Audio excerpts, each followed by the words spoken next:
Now let's take a look at 12.4, which is on the cross product. So another concept of a product with vectors.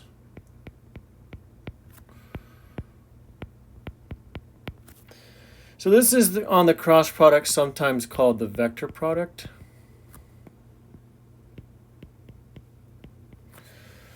All right, so before we jump into that, recall on a matrix,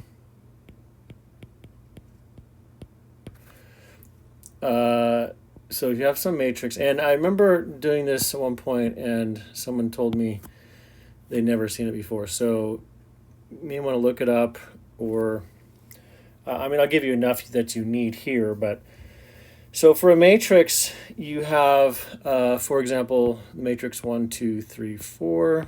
So this is a 2 by 2 matrix. Sorry, I just got to clean this up a little bit. So that's we refer to as a 2 by 2 matrix, and we say row by column. It's always row column. And we want to take a look at what's called the determinant of the matrix. So the determinant of that matrix, 1, 2, 3, 4, you can write as a bar, like almost like absolute values, and then you drop the bracket. So 1, 2, 3, 4 would mean the determinant of that 2 by 2 matrix. And you do the product, you do 1 times 4 minus 2 times 3. So it's 1 times 4 minus 2 times 3. You do that calculation, you get 4 minus 6 is negative 2. So the determinant of a 2 by 2 matrix is that. If you looked at that in general, we would define the matrix to be, the determinant to be A, B, C, D. And you do that determinant, and it's AD minus BC. All right, so for a 3 by 3, it would look something like this. So that's a 2 by 2. Now let's take a look at a 3 by 3 matrix, 3 rows, 3 columns, because this is what we're going to need for the cross product. Okay, so 2, negative 1, 3, negative 2, 5, 1, and 1, 2, negative 4. So it's the determinant of that. And so what we do is we say we expand on row 1, like this. And we use a sign chart. So the sign chart would be, looks like this: plus, minus, plus, minus, plus, minus, plus, minus, plus. So now in this case, we're only going to expand on row 1. So you're looking at the same row. So these cofactors are going to be the plus, negative, plus. So you put that sign in front of what I just wrote there.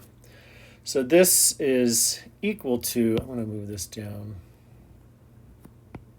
here. So this is equal to 2 times the determinant of 5, 1, 2, negative 4. And then you have a cofactor of the plus, so there's a plus there. So 2 is the cofactor, and then you expand it like that. Then it's going to be a minus right here. So that's minus, and then you put in the negative 1, the negative 1 times the determinant, negative 2, 1, 1, negative 4, and then plus 3 times, and is it plus or minus? When you do the sign chart, I'll move this sign chart up out of my way. And it'll be plus, of course, right here. So it's a plus, and then you put in the 3 times the determinant. So it's 3 times the determinant. I'm trying to do this as if you haven't seen it, but I know I'm going quick. So you're looking at, you basically cross this off, and what's left? It's this. All right, so the other one, you cross this off, what's left? It's this. Middle one, this and this, what's left? Like that. Okay? All right, so then you get -2, 5, 1, 2.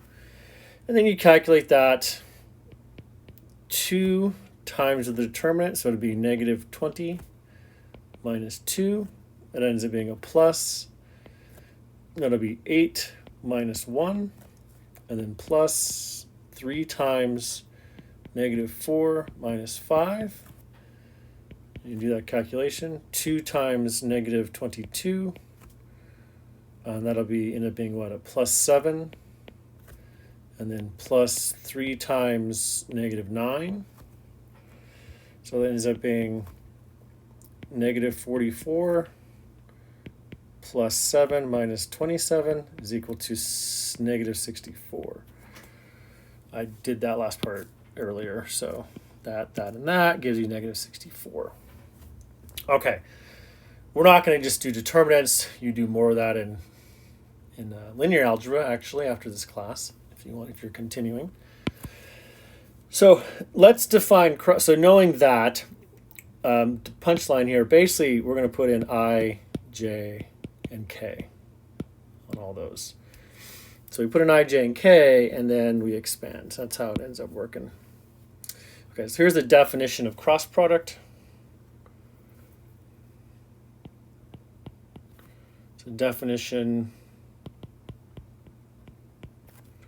cross product. So this is how I like to define it with the determinant. The books often define it and say it's the result, and then they say, oh, and by the way, you can take a determinant. It doesn't really matter, but this is more how I like to show it to you. So first, we're going to let A and B be vectors in 3D, so 3 space. So A and B are in R3. Okay, so then A, let's write this all out in component form, is A1, A2, A3, and B is B1, B2, B3. B1, B2, B3. So then the cross product, A cross B, is defined to be the determinant of, then you write in that first row, I, J, K. This is A1, A2, A3, B1, B2, B3. So that's all you have to actually remember. And then, and this certainly is not something you want to look up all the time. I was thinking, even in regular class, I give you a note card. You shouldn't have to write down what that is. You should just know it. That said, let's go ahead and do the determinant. So if you write this all out, you get the I and then the determinant. So we'll write this out. Let me zoom in a little bit so I can get it all down. So you get, it ends up being A2, B3 minus A3, B2, I, and then minus A1, B3 minus A3, B1, J.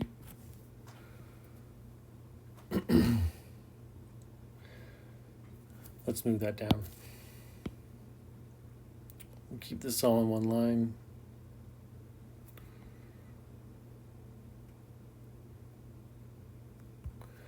and then plus, what's the last one then going to be? So now just, I'll go and show you. So you do this and this. So it's A1B2, A2B1. So A1B2 minus A2B1K. Okay, so that's the cross product of two vectors. Let's just do a simple example just to make sure we're all there on the same page. So try this one on your own. So for example, find A cross B if A is equal to 2, -1, 6, and B is equal to -3, 5, 1. So you write it out as A cross B.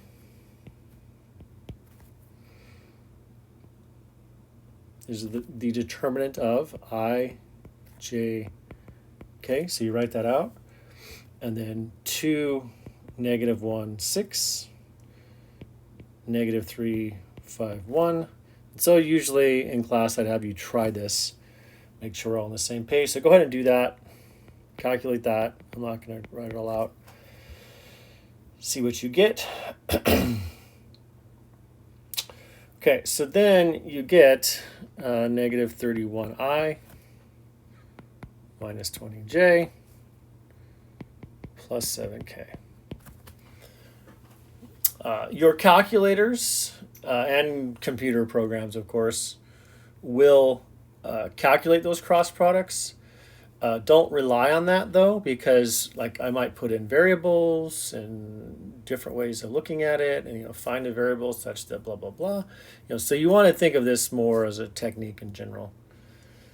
Okay, let's take a look using those same values. Do this calculation. So do this calculation. I want you to do, and I'm not going to calculate it. I want you to try it. Do A dot A cross B. So it would be 2, -1, 6 dot, and then we already did A cross B. That's -31, -20, and 7. And see what you get there. And then do B dot A cross B. Okay, so B would be -3, 5, 1 dot -31, -27. Okay, so do that. What do you get? So if you do that dot product, you should be getting 0. Is it 0 vector or 0? Okay, so it should be 0 because the dot product is a scalar product. You end up with a scalar. So the cross product we just did up here, now I'm doing the dot with A and B. So what is that? What's the definition then? What is that called? Okay, so we should know what that is. That's called orthogonal, right?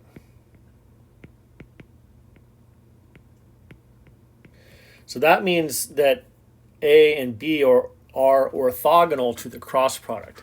Is that true in general, do you think? Okay, so question is this true in general?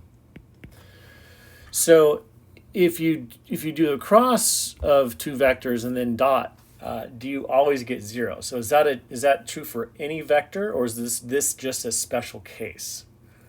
I mean, there's no right or wrong answer to that, and I can't hear you anyway. So it is always true. So when you do the cross product, it is always orthogonal to both vectors, and we're going to use that concept quite a bit of how we look at this stuff. All right, so properties Okay, so properties of cross product are next. So we want to look up some of the properties of cross product. Look like this. Oh, and then I looked up there's a bunch of properties of cross product, usually in my notes.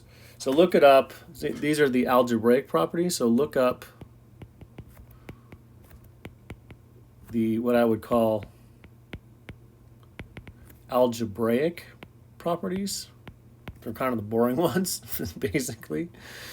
And that's on page 723. So take a look at those. I'll probably paste them in here.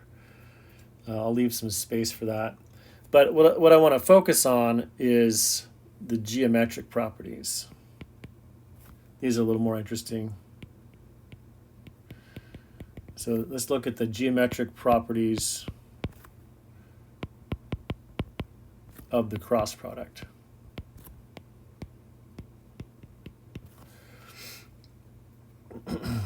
Okay, so let's talk about those a little bit. Let's let U and V be in R3.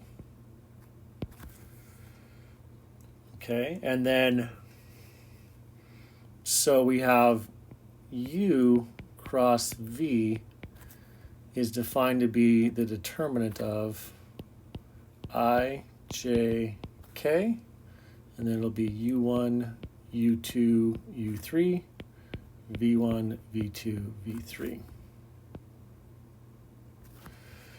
Okay, and we'll suppose that theta is the angle between U and V. So here are all the properties. So property 1 is what I just mentioned above, right? So U cross V is orthogonal to both U and V. Okay, so they are orthogonal vectors. You dot them, and you'll get 0. So how would you prove that, right? How would you prove that those are orthogonal? That's the question. How would you do that? And be able to do that. Be able to show that those are orthogonal. So I'm not going to go through all these proofs. I only do a couple here. 2 is that the magnitude of U cross V is equal to magnitude U, magnitude V, sine theta. So isn't that interesting? Look at the magnitudes. Instead of, remember the dot product was cosine theta? This ends up being sine theta. And then 3, U cross V is equal to the 0 vector if and only if U and V are scalar multiples of each other or are parallel. So you're going to be our scalar multiples of each other. Okay, so that is, i.e., U is equal to K times V. And they're both non-zero. Or non-zero vector, that is. And then 4,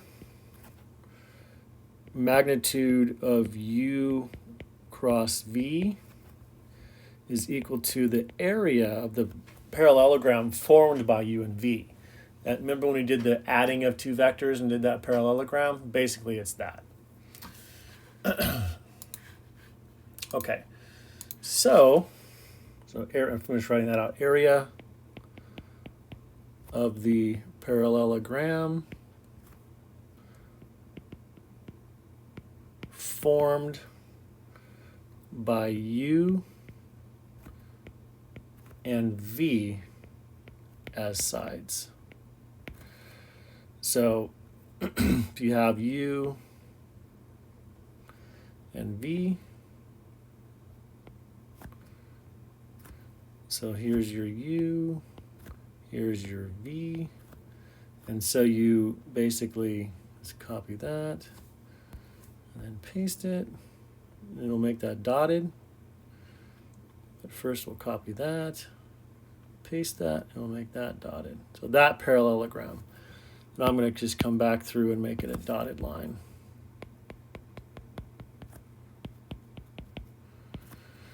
Okay, so if you get that, then you end up with area, which is all of this.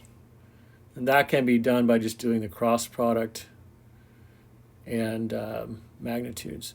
So, you know, you have techniques to figure out this area using trigonometry. So using trig, you can figure out that area. But this is basically saying you don't have to. If you have vectors, you can do vector operations to find those. Okay. So we're not going to go through all of these. We'll just do a couple. I'm just going to kind of show you how it's done. All right, so number one, so let's look at the proof. Get it set up for you at least. So the proof of this thing looks like this. So number one, we'll just say how you get started on number one. So you want to let u equal u1, u2, u3, and v equal v1, v2, v3. And then how do you show that those are both orthogonal to the cross product? Well, you just do the dot product, right? So you want to basically show that, and so I'm not going to do this one. I want you to do it. Show that u cross v dot u is equal to 0.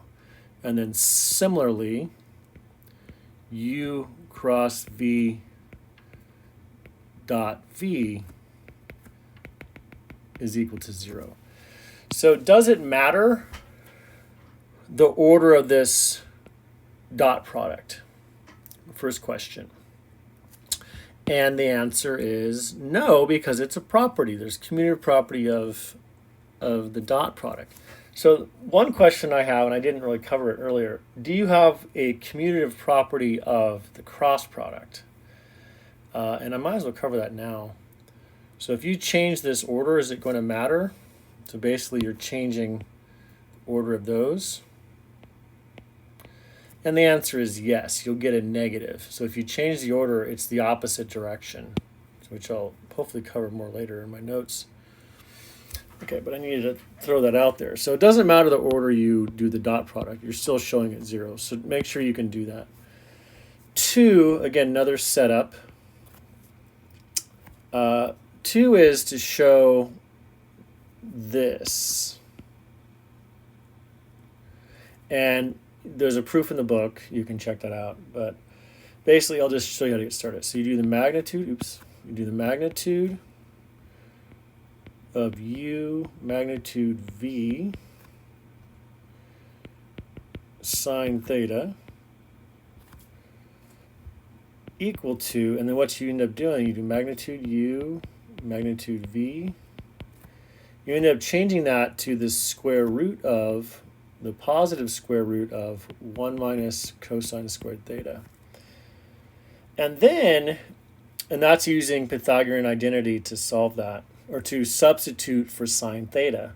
And it's positive, so you just use the positive case. So then you rewrite cosine squared in terms of dot products. So that's equal to magnitude u, magnitude v, times the square root of 1 minus, and then it's u dot v over their magnitudes, right? Because that's what cosine squared would be. It's this whole thing here squared. So I'm not done yet. Magnitude u, magnitude v squared. Okay, so this little step is not obvious. Let's check, how do I go from there to there? So you factor out, basically, where am I at? You square it, but then the positive case comes out and reduces that. So you're left with just magnitude u squared, magnitude v squared minus u dot v squared. So then from here, it becomes a little messy. So then what you do is you expand using component form.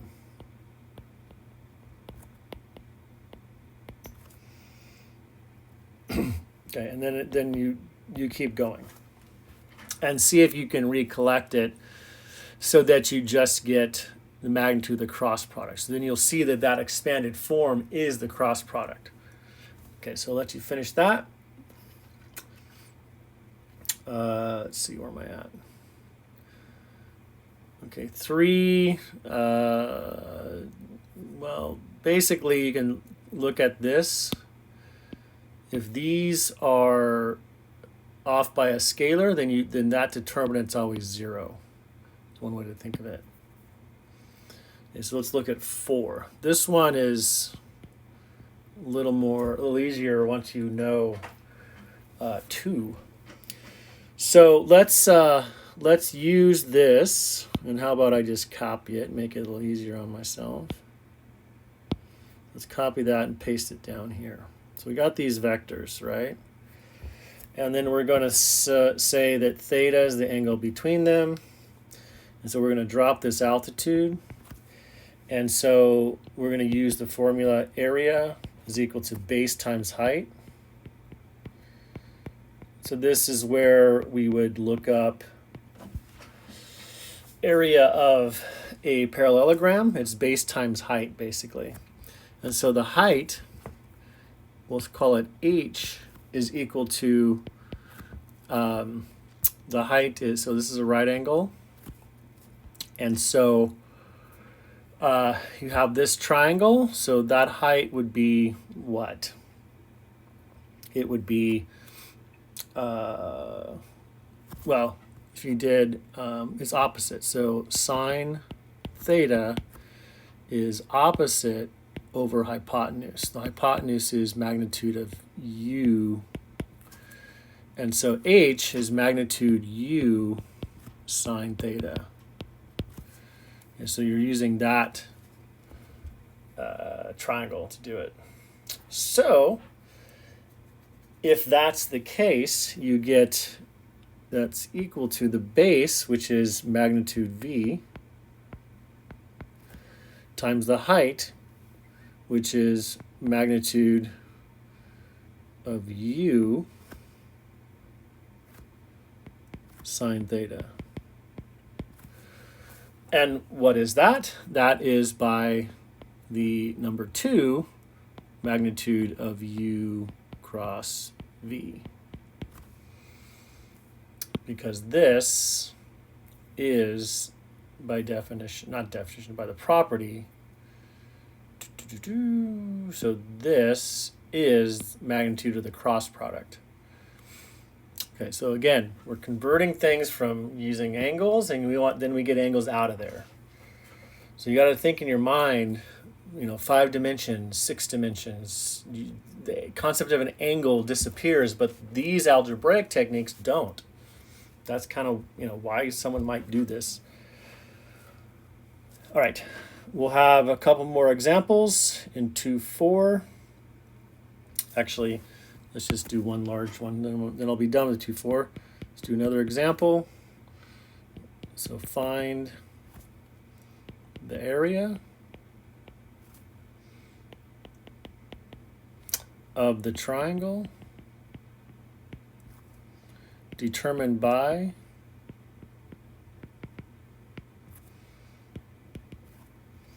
the points 4, negative 3, 1.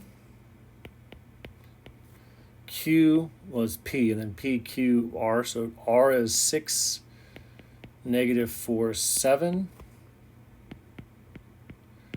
And R is 1, 2, 2. So here's the deal on this one. This one's, at first it seems difficult to find the area, but think about it.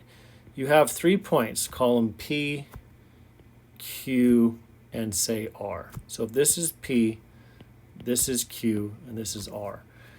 It doesn't really matter how you construct the vectors. You can construct this vector like that, or you could construct this vector and this vector, or you could construct this vector and this vector, but you're going to end up doing magnitudes, so you're going to create that same parallelogram no matter what. So you might as well just create this one. So you can just say PQ, and then we'll do, I'm just changing colors just so it's, better to look at, I guess. And so we're trying to find the multimedia, is my vectors in color, area of that triangle. And then this can be theta if you want. Theta is not needed. Theta is not needed now. It's kind of like saying, because you know what the vectors are, it's built into it. The information's there, so you don't need theta. So create PQ and PR. So calculate PQ and P. I wrote that wrong. And PR. Wrote it wrong again. There we go. Let's calculate those, and it again doesn't matter which ones you would do. So PQ is 2, negative 1, 6. And this is something I'd want you to try it. I'd usually just have you do this, work together and do this one. So we will be doing more questions in the problem sessions after I get these all done. And then you do the magnitude of PQ cross PR. Calculate that. And so what you end up getting is, and I'm just going to write this out for you, negative 3, negative 27. And you should get the square root of 1410. And then that's the area of what? So that's the area of the parallelogram. So to get the area of the triangle, you just cut that in half. So area of the triangle is that root over 2. And in case you care, and again, I never really care about the decimals. You'll care more when you get in engineering classes, but I'm not going to let you do that until you leave me. One more thing. Triple scalar product is the last thing. This you don't have to memorize or know. I just want to throw it out there. So triple scalar product is the volume of the parallelepiped.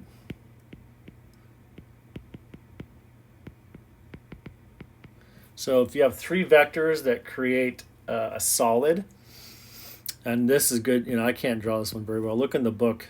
So it's the absolute value of U dot V cross W. Or you can write that as absolute value of U cross V dot W.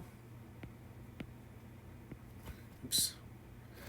And so you have a vector like this, maybe a vector like this, and you have another vector going up. And so that creates a large 3-dimensional object there. Check it out in the book, it'll make more sense. And so that's the volume of it. It might come up in the book. I don't usually ask that question because it's just kind of a formula. But you can prove it and show it by, you drop the perpendicular and getting the volume of it, area of the base, which is the magnitude of the cross product, and then it's times the height. So it's all derived. There's a lot in this book, so a lot of material. So you need to follow along what I'm asking you to do and stick to that. Otherwise, you can go down kind of a rabbit hole. Okay, next.